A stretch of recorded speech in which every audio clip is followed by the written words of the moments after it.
Welcome, world, to Life, Love, and Wellness Global, a worldwide wellness movement.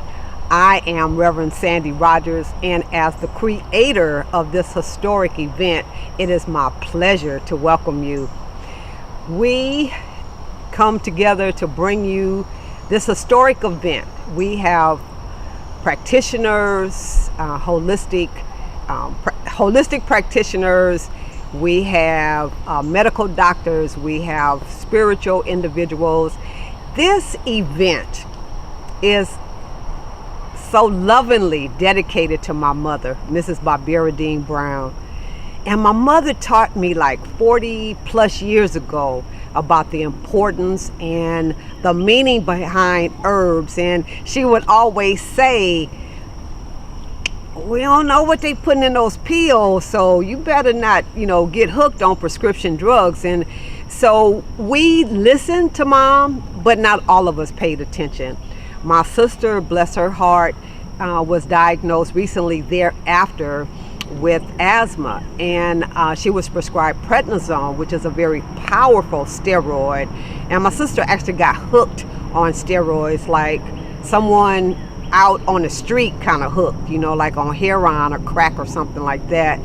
And so my mom and my sister are both on the other side, living in the other dimension, but they're upholding me, and this is dedicated to their memory. So we don't want to come and make you change your mind about what you're doing. We just want to provide information to you, something different, so that you have options to choose from, so that you're not stuck. Because the environment that we now live in, the fast foods, the toxins in the air that we breathe and in the water that we drink, and the processed foods, and all of that is causing havoc on this precious body temple. So God created our bodies to heal themselves, but they can only heal themselves when they're fed and they're nourished and they're stress-free. And so the 60 or so or more experts that we have are bringing you this worldwide wellness movement in an attempt to share their testimonies and their information with you. So we have from age 14 on up. I don't even know what the oldest age is. I think 88 or something. So you see, that's a wide range of knowledge that we're bringing you. And so we hope that you come and that you get all the knowledge that you need to affect a positive change on your life, and share this with others. It's free, it's online, and so we're just so thankful that you decided to be a part of our listening community, the viewing community, and we certainly appreciate you for giving us your time of day and your energy and your efforts to being with us and to being a part of this historic event. We have pulled together people of color for you, by you, right? So we want to make sure that you understand that we too, melanated people with color, can enjoy, practice, and participate in some of these modalities that others have been doing for centuries, and that is pretty new to our community. So we talk about Qigong, we talk about meditation, yoga, spiritual work from a different perspective than religion. So we talk about the spirituality aspect. We talk about abuse in the families. We talk about all kinds of subjects because we know that in our communities there are layers and layers and layers and layers of stuff that we never talk about that's causing a negative effect on our bodies and its healing process. So we address it, whatever it is, and we hope that you will benefit from the many experts that we have, and that you walk away with lots of knowledge and lots of new information, and that you become fully empowered to share information with others. So thank you for being with us. We love you and we bless you, and we look forward to doing this again. But thanks for being here with the first one. We appreciate you. Life, love, and wellness. Life, love, and wellness.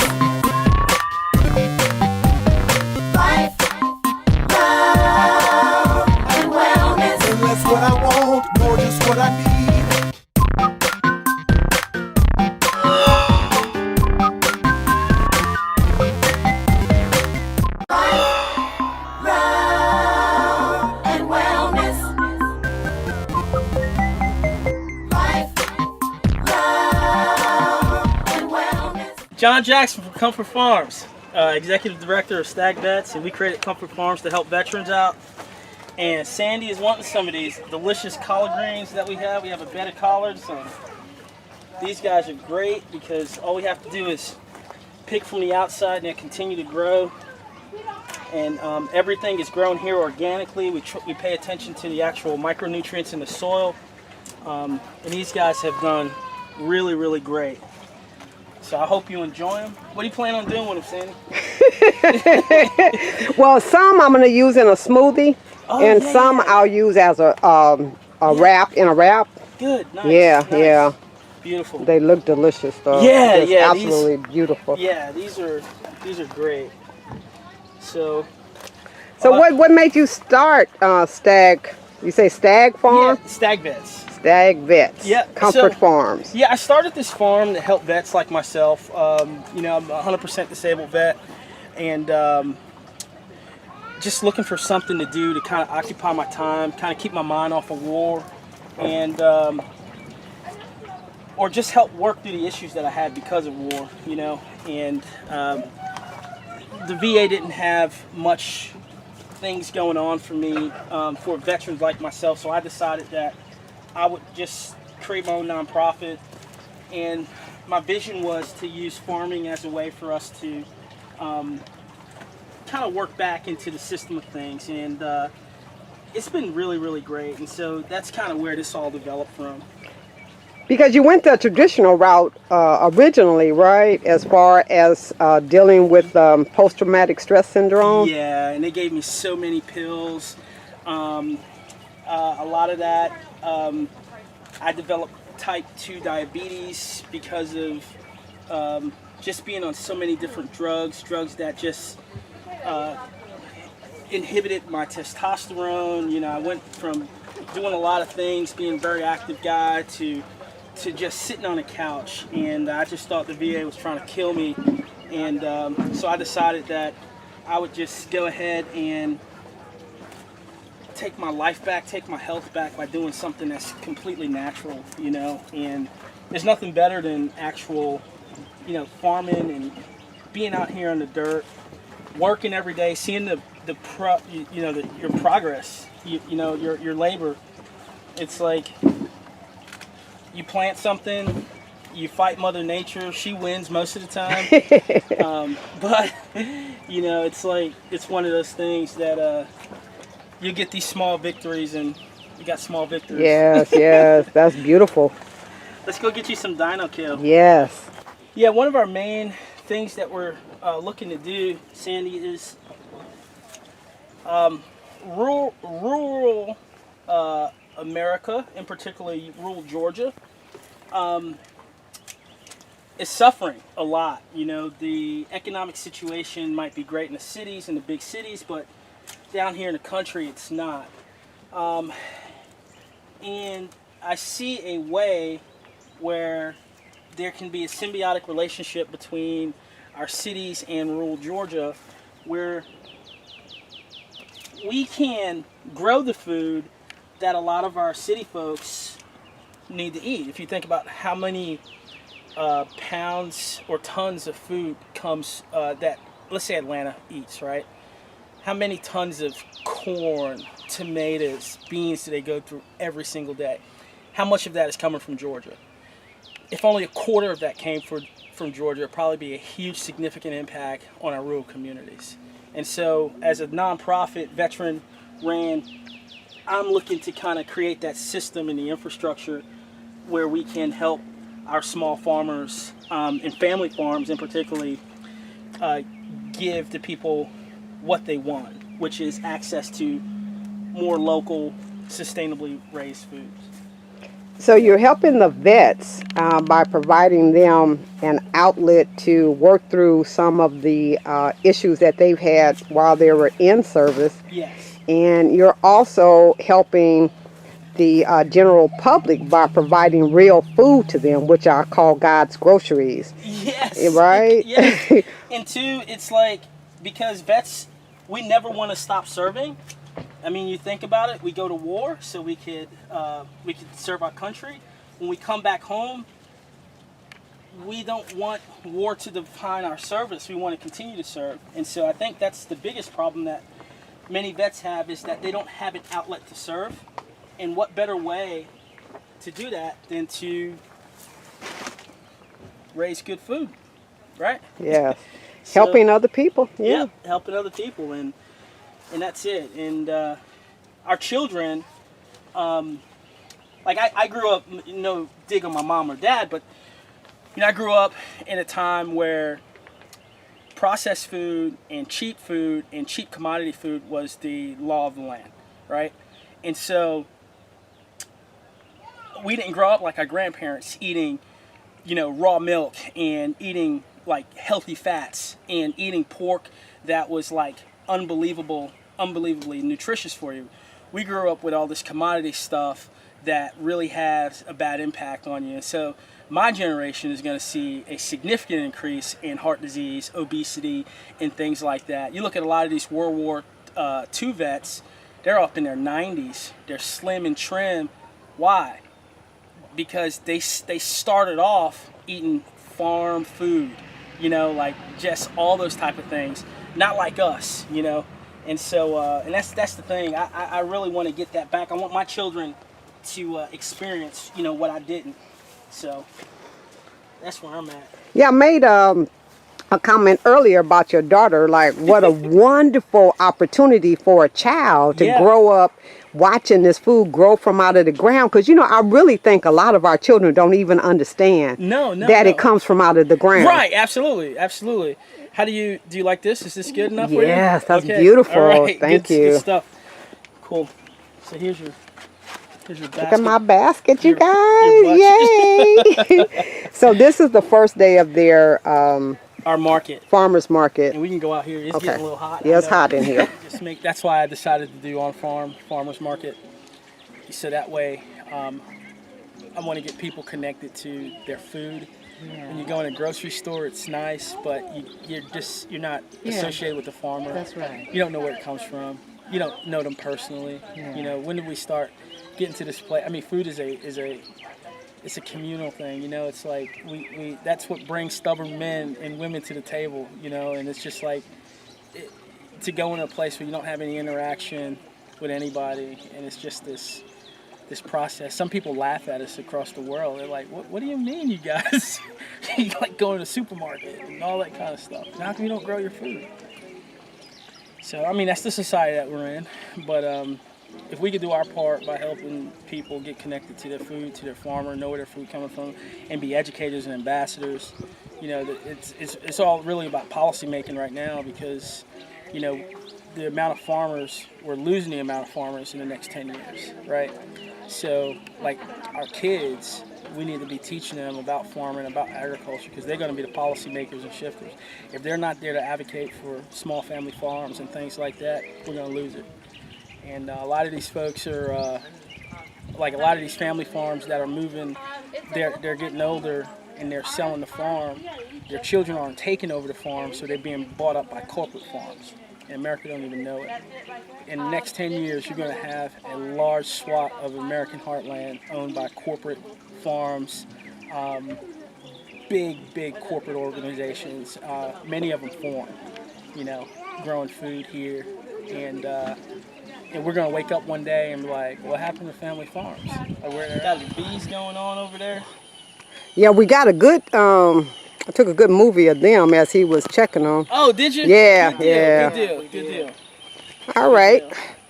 Honey, oh yeah, go ahead. No, the honey taste has a very lemony flavor to it, and so we know that they love lemon thyme, and our lemon thyme is in full bloom right now, and also the privet is in full bloom, and honeysuckle is in full bloom. So those guys are making some good honey right now. Wow. So you had said privet earlier. What is that? So privet is a Japanese plant. It's an invasive plant.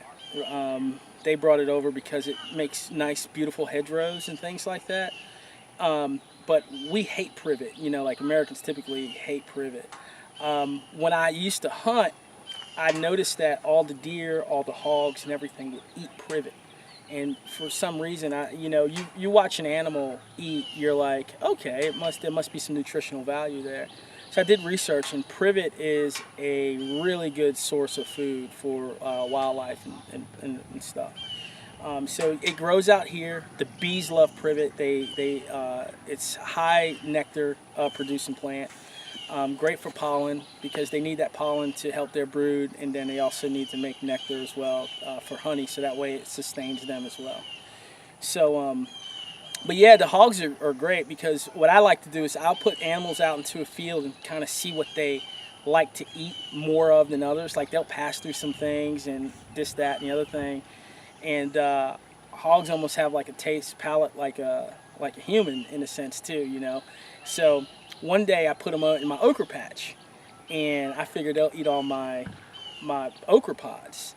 They passed over the okra pods and went straight for the leaves, and they were eating the okra leaves. And I'm like, is the okra leaves, are they edible? And I did research on it, and the whole plant in the okra is edible, from the leaves to the stem to the flowers. Everything is edible. And those the leaves, you cook them up like spinach. And so I never knew that had I not seen my hogs like jumping over each other just to eat okra leaves. So I can't wait to have okra leaves this year. And it's something that you don't typically see. And it's interesting because a lot of the African like plants that derive from Africa, the whole plant is edible versus just certain parts of it, you know. So it's like, you know, squash here, it's you just eat the squash, you know, but like if it was an African squash, it'd probably be totally edible on everything. It's just my observation. Well, that's good to know. Yeah. So how did you start? Literally, I started with a vision, just planning and looking at the end game of where I want to be, and then work backwards, you know, and kind of what impact I want to make on in the veterans community, my personal life, with my family, and also just, you know, being able to help people. So it was just really coming up with a good, solid plan, and then follow through on everything that I need. So yeah, once I put that plan into place, I started working. The hardest thing to do is, like, you know, you start, you might not have enough money, you might not have any impact, and a lot of people don't understand that you have, you know, where I don't have actual funds to do things, I do have social currency, right? And I think a lot of folks devalue what their social currency is, you know, and social currency is huge because it is what connects you to people, is what connects people to your mission and things like that. And so I really doubled down on the amount of social currency that I had, and now I'm here, you know, in 2-year period. So just kind of taking, like, you know, not taking no for an answer, or, you know, like people say you can't do this, you can't do that. I look at it as a challenge, you know, like I can do anything, you know. And I get farmers that come here and they say, man, it looks like you've been here for like 7-10 years, you know. And I said, I know, but that's just how I work, you know. It's like, you know, I was here till 2:30 this morning, you know, getting ready for market, you know, and we got pigs to catch up, you know, for sent over to market, you know, tomorrow. So it's just like, it's nonstop, but I love it. Right. So how many veterans have you served? Do you know? Have you? Well, I could tell you, so I would say veterans in need of like serious crisis situations, we'll probably get about, like, over the past 2 years, I would say, like, significant, we're like 15 to 20 vets that were like really needing some help, you know. I mean, it's nonstop on that type of thing. And when that happens, everything stops, you know, because you got to help your vet that's in need, or a family member of a vet that needs help for their vet. So But in regards to how many people and veterans that have come visit to this place over the past 2 years, it's well over 2,000 folks that have come to visit this place. With families, we get vets that stay they bring the RVs, or they'll stay here, get a hotel, or stay in the house, and they'll just come out just to work, just to be a part of something. And we got vets all over. They're wanting me to start this thing in all the other states, so I don't necessarily have a plan for them to start, as much as I'm making it up as I go, because there's really no blueprint for what we're doing. But it seems like the next evolution into that is doing that, is making the plans. So what I would like to do is, I want this to be totally sustainable on itself. So every state, I think, should have organizations like this that support their state, and then that state is tied. Then that organization is tied into the e-commerce of their state. So what I probably would do is get more, leave this, but advocate for everybody.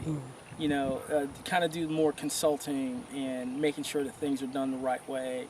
Get connected to the right people.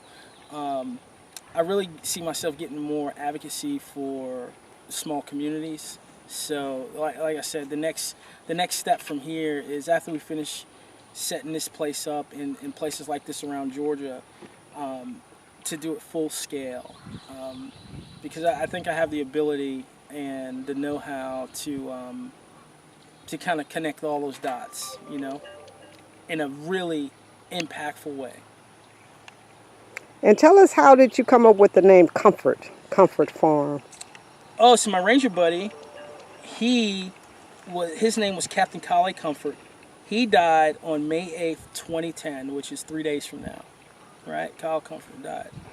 And literally during this time, in 2010, which, man, I can't believe it, that's almost 8 years ago. Wow, time has flew by.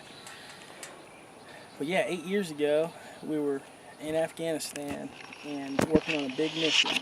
And these were the days leading up to it. And in 3 days, he would not make it back from mission.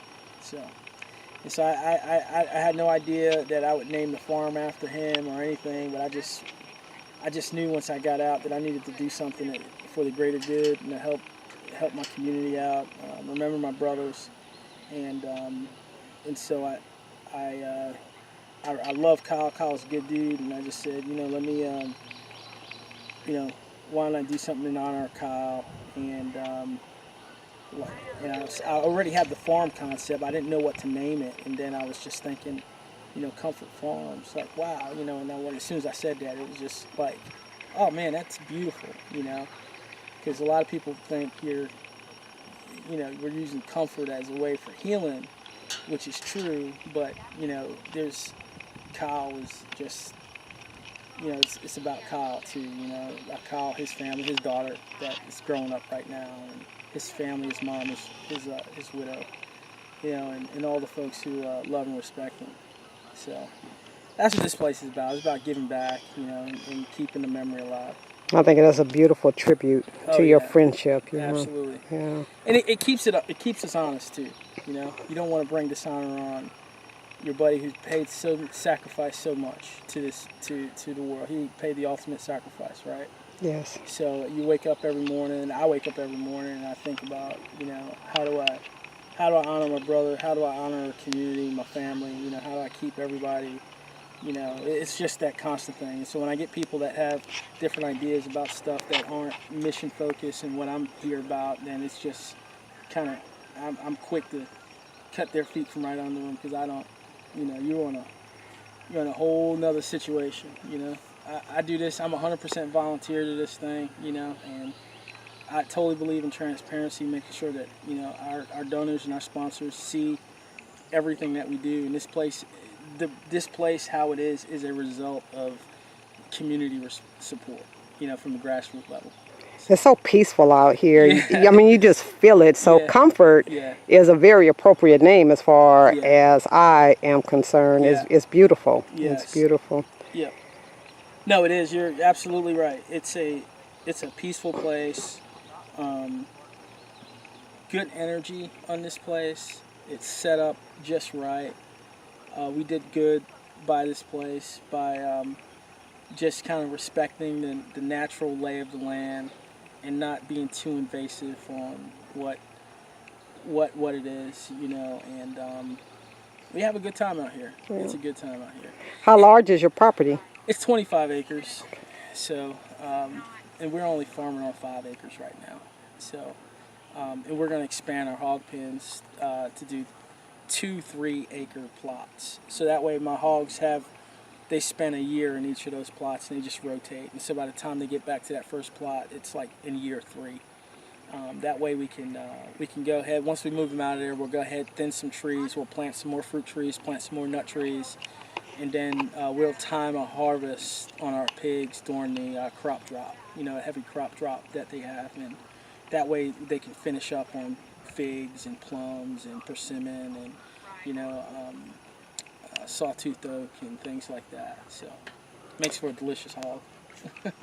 We appreciate you, John, so much for the work that you do, not only for our own nutrition, but for the health and the welfare of the veterans. And take my hat off to you on that again.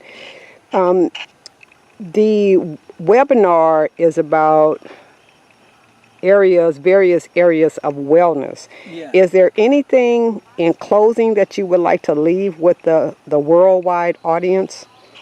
Yeah, so we really have to get connected to the earth, and we have to get connected to our food in every way. We should demand better. We should never settle for the cheapest. You get what you pay for, right?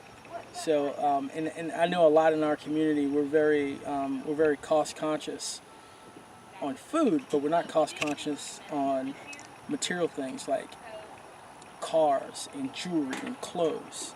We spend top dollar for that, but we don't put the money in our we don't put the money where we need it most, which is our health.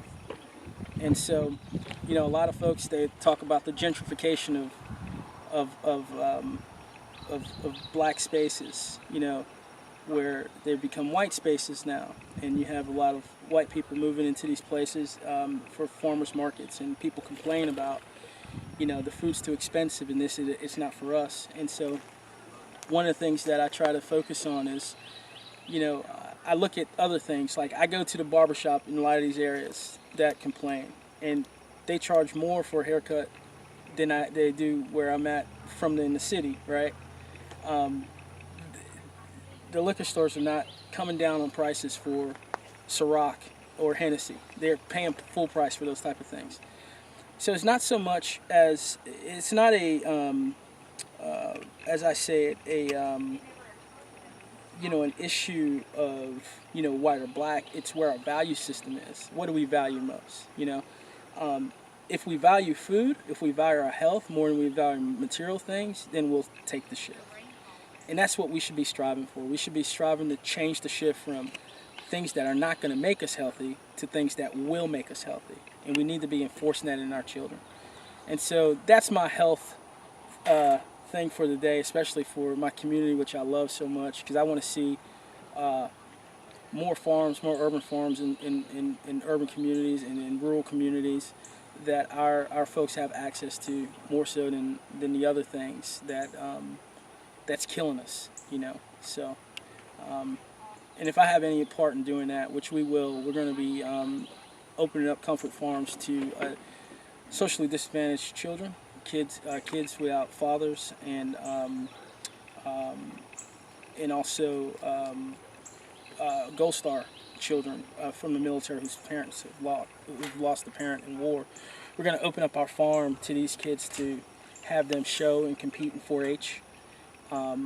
We'll sponsor them, we'll get them all the cool swag and everything like that so they can go in. They don't have to have a farm. This could be their farm.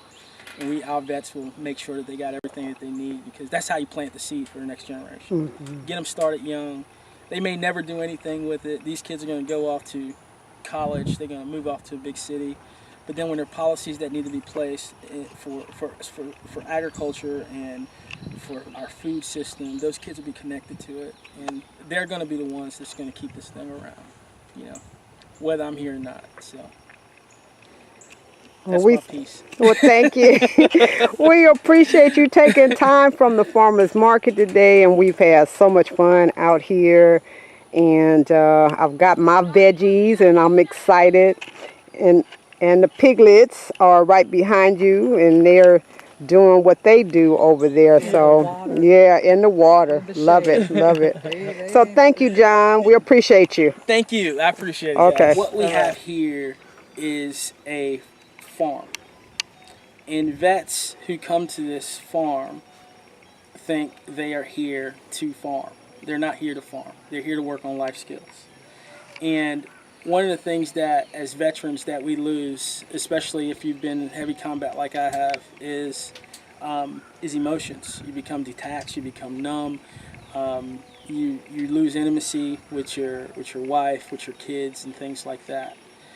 I can take a vet and I can put him in the back working with a hog that's about to have sow, a sow that's about to have piglets, or a rabbit that's about to kit, or our sheep that's about to lamb, and they're in charge of that. They're in charge of that process. And what happens is, over the course of time, these guys are working with these animals, they're raising these animals, and they're doing things with these animals and making a connection with these animals that can build a bridge back to their families and communities. And so without them even knowing it, they're working on their issues. I had a vet who's he's seen a lot of stuff, and I gave him 3 pigs, and I knew what I was doing when I did this. He's a hard charger, rocking and rolling everything, and he raised these pigs for over a year. And then I come back and I come to pick the pigs up to go bring them to slaughter, and he cried. And it was an aha moment for me, because I walked over to him and I said, "Welcome home, buddy." You know, and he's like, "What you mean?" And I said, "You're starting to feel emotions again. You haven't felt it in a long time." And he looked at me and his eyes got bright, and he said, "You MFer." You know, that's what he told me. But that's really what this place can do, that the drugs and everything can't do. It's to get you out here and put you in an environment that's healthy, where you could build yourself, you can build your bridge back to your family, back to your community. The reason why it's not popular, because it's not a quick fix. And everything we do is a quick fix. Take this pill, take this pill, take this pill, take this pill. And by the way, take all these pills from the complications you're going to get from all the pills that I just gave you. And so that's the answer. So who benefits? The drug companies, the doctors who get the kickbacks, and the vets don't get any of that. The families don't get any of that. And so that's really what this place is about. This place is for, it's to, I'm not saying that, you know, drugs and things like that have no place. They do, you know, in some situations, but it shouldn't be the first and only choice. Okay? And so we need to use this as our open door therapy, open door office space. And I challenge all therapists. I don't care if you're working with a veteran population or not. You get your group that you have, you bring them down here, and you work with them in this place. You're willing to put sweat equity into them, they're going to be drawn more to you because you can do work. It's easy to sit behind a desk and listen to my war stories and to listen to this and that, and then go ahead and assess me. But if you really want to connect with me, you come out here and let's bust our knuckles together. And if you're not willing to do that, then why should I talk to you? That's just how I feel about it.